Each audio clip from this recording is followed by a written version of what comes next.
నా పేరు మోహను. నేను ఒకటి వచ్చినటువంటి తెల్లారులో పడినే మేము 6 గంటలు పని చేస్తామని చెప్పిండు. 6 అప్పటికి తెలుసు వాళ్ళు అప్పటికి చెప్తా ఉన్నారు ఏంటంటే 7 లక్షల కోట్ల రూపాయలు అప్పు చేసిండు ఎంసీ కేసీఆర్ గారు అని చెప్పారు.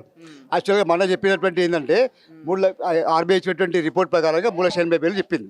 అంటే అసెంబ్లీలో చెప్పినవన్నీ బోగస్ అనేది తేలిపోయింది.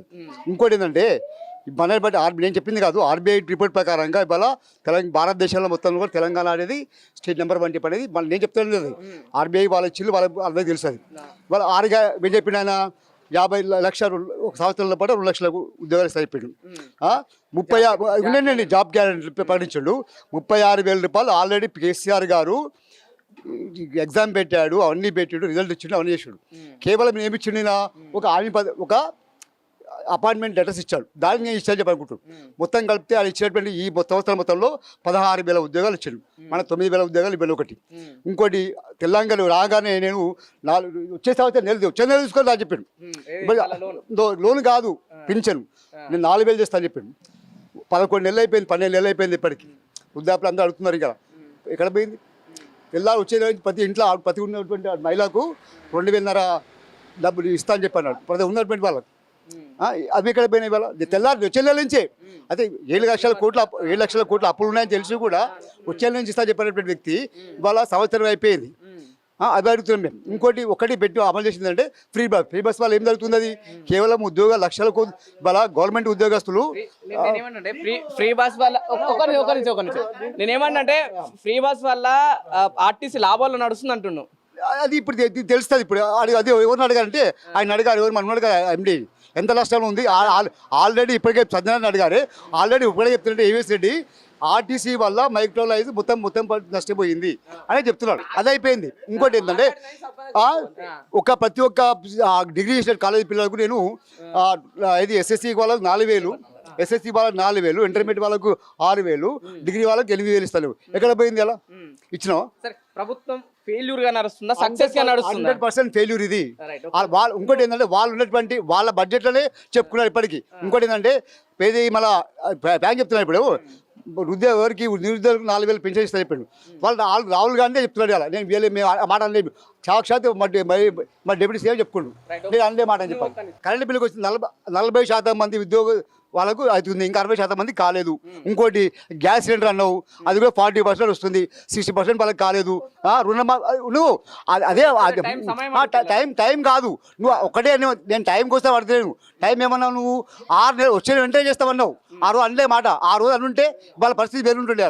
ఇంకోటి ఏంటంటే ఇవాళ కేసీఆర్ ఏంటంటే కాళేశ్వరం ఇవాళ ఉంటే ఇలా ఏమంటున్నారు కదా, ఏది పెట్టినావు, ఏది ఇలా ఇంటింటి సర్వే పెట్టినావు.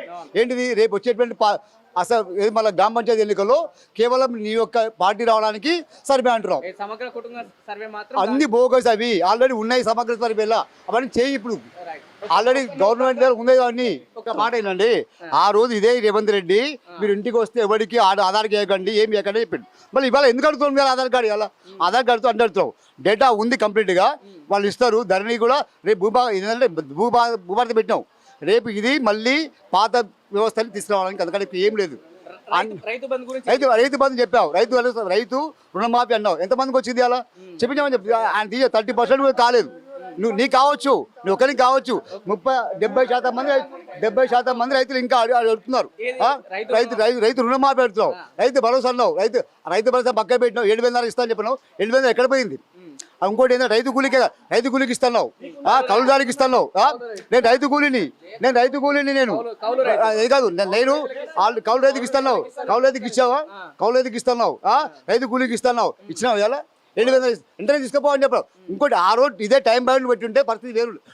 నేను రాగా నెలకేస్తాను. వాళ్ళు ఏమంటున్నారు, ఇంకా 4 ఏళ్ళు ఉన్నాయి కదా, 4 అప్పుడు ఎందుకన్నావు? నెలకే రాగానే ఇస్తాను కదా. మరి ఇప్పుడేమైపోయింది? ఇప్పుడు ఆకలైనప్పుడు అన్నం పెట్టినోడు నువ్వు తర్వాత ఇంకా టైం ఉన్నప్పుడు ఇవ్వాల్సిన అవసరం ఏముంది? బోనస్ ఇస్తున్నాడు. బోనస్ మాట ఏం చెప్పిండు? బోనస్ ఏం చెప్పిండు? వరి పంటకు క్వింటాల్కు 500 బోనస్ ఇస్తున్నాడు. మళ్ళీ తర్వాత ఏం చెప్పిండు? గెలిచిన తర్వాత సన్న రకానికి ఇస్తున్నాడు. కాళేశ్వరం ప్రాజెక్టు మొత్తం కూలిపోయింది, అయిపోయిందని చెప్పన్నారు.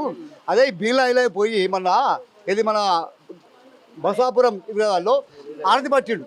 అయితే ఒకటే అడుగుతున్నా, బీలాయిలా అంటే కావాలని కాంగ్రెస్ వాళ్ళని, ఆ నీళ్ళు ఎక్కడి మీలా అయిలే కానీ కాంగ్రెస్ వాళ్ళే కానీ పైప్ లైన్ వేసిల్లా లేకపోతే కాలేజ్ తీసుకొచ్చిలా మరి ఎటు వచ్చే నీళ్ళు అక్కడికి పోయి ఆరతి పట్టిన ఒక రైట్ ఓకే మళ్ళీ ఎక్కడికి వచ్చే నీళ్ళు అవి ఆ నీళ్ళు కేసీఆర్ ఇస్తే వచ్చినాయి కదా మళ్ళీ వేళ పోయి ఆరతిచ్చావు బంద్ చేసావు కదా అవన్నీ ఎక్కడి వేళ కాళేశ్వరం ప్రాజెక్ట్ అని కూలిపోయింది కాదు ఇవాళ ఇవన్నీ ఇవాళ ఇంకోటి ఇవాళ సిటీకి నీళ్ళు వస్తుందంటే ఎక్కడి నుంచి వచ్చారు కాళేశ్వరం నుంచి వచ్చారు కదా అవన్నీ పక్క పెట్టుకొని ఏదో మోసమాటలు చెప్పి దళాలు తీసుకొని ఇంకా 4 తర్వాత ఇంకోటి మాకేం అభ్యంతరం లేదు ప్రతిపక్షం ఉన్నాం సిద్ధంగా ఉన్నాం కానీ ఇంకోటి ఏంటంటే ఈ 4 ఏళ్లలో వ్యవస్థ మొత్తం కుప్పకోల్పోతుంది అది మా బాధ బస్వాపూర్ సాగర్కి వచ్చేటువంటి నీళ్ళు ఎక్కడివి అవి కాళేశ్వరమా కావా అలాగే ఇంకోటి ఆ కొండ సులేఖ చెప్పింది మొన్న నేను 10 లక్షల ఎకరాలకు ఇచ్చినటువంటి ఇల్లును రంగరాయ సాగర్ నుంచి తెచ్చుకొని 10 లక్షలు ఇచ్చింది ఆమె స్వంతంగా చెప్పుకుంది ఆమె ఏం చెప్పాలి ఆమె చెప్పింది ఏంటంటే 10 లక్షలకు ఇచ్చినవి చెప్పండి అంటే ఎక్కడి నీళ్ళు అవన్నీ కూడా ఏమన్నాడంటే కాలకాడి నీళ్ళు నెత్తిలో పోసుకోవాలని చెప్పంటే